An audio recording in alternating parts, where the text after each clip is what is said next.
As we approach the end of the year and the end of this Congress, the January 6th Special Committee is setting a schedule for the release of what will be their final report.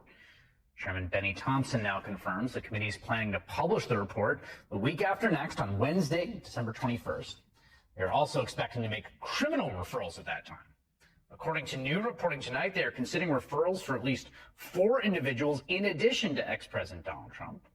That reportedly includes former White House Chief of Staff and former member of Congress Mark Meadows, Trump lawyers John Eastman and Giuliani, and former Department of Justice official Jeffrey Clark. Now, so far, Chairman Thompson has not been ready to publicly name names. We have not made a decision as to who, but we have made decisions that criminal referrals will happen. I wish I could tell you 1, 2, 3, 4, but all that's still being discussed. As the committee continues its work to hold accountable the people who tried to overthrow American democracy on January 6, 2021, we're seeing examples from around the world, just the last 24, 48 hours, of how fragile democracy can be and how seriously these other countries are taking threats to their democratic order. In Germany, for example, police launched a series of raids at dawn yesterday, thwarting an alleged far-right plot to violently attack the parliament. The group, German officials say, was inspired by American extremists and the storming of the U.S. Capitol nearly 2 years ago.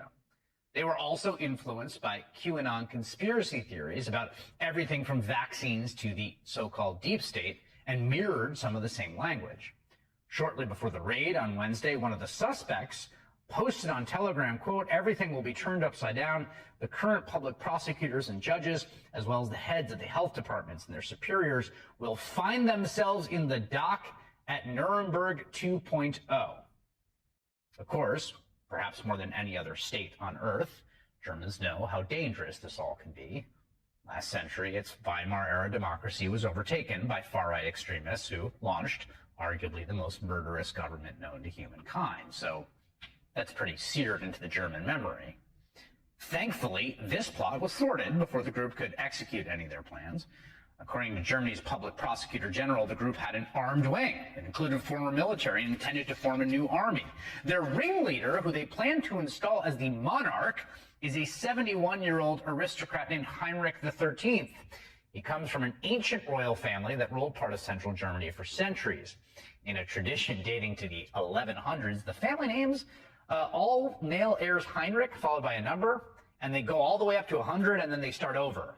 So now, Heinrich XIII, who you're looking at there, has been arrested, along with 24 other members of his group, who Germany's interior minister called, quote, enemies of democracy. She also said the government would respond against such plots with the full force of the law, which of course makes sense. Now, the same day, the very same day, halfway around the world, the other hemisphere, another democratic crisis is brewing. This one in Peru, where the president, Pedro Castillo, faced an impeachment vote and went on TV to announce he was going to dissolve the legislature. He said there would be new elections and a new constitution. His vice president and the Supreme Court called it a coup attempt. Plainly it was. Several members of his cabinet resigned immediately. Now, Peru has its own reason to be worried. It's long had a fragile democracy, struggling against both armed rebels for decades, as well as the authoritarian aspirations of various elected leaders, not to mention corruption.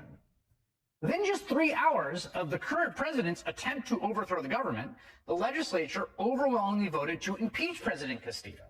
He was removed from office. He was then taken into police custody and accused of rebellion and conspiracy. In a statement, federal prosecutors said that they condemned the violation of constitutional order and added, quote, no authority can put itself above the Constitution. Brings us to our own country, where I have to say it remains just astounding to me that the man who plainly attempted to end the American constitutional order, who on live television fomented a violent insurrection against the rightfully elected government to install himself in power over the will of the people, is just chilling at his retirement home in Florida, from where he essentially runs the entire Republican Party. He is running for president again. He is the only declared candidate for president again. Other countries, like Germany and Peru, democracies like ours, recognize a threat to their constitutional and democratic order when they see one.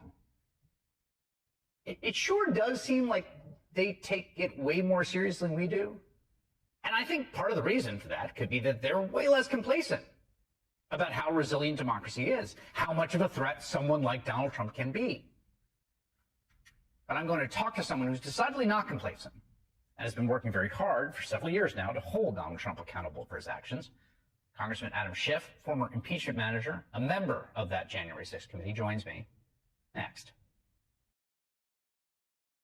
So there's a whole host of legal problems facing Donald Trump Sr. right now, from his own lawyers facing contempt to the dismissal of the special master he wanted for his Mar-a-Lago document stash to the looming final report from the January 6th committee. And while committee chairman Benny Thompson says they are still deciding who will be the targets of their criminal referrals, we know that one possible target is, of course, ex-President Donald Trump himself. As I pointed out earlier, he still hasn't faced any legal consequences for his role in the insurrection, even though other countries, Germany, Peru, act decisively and quickly to quash attempted coups, to arrest the ringleaders who aim to overturn their democracies. Our own ex-president has yet to face any charges.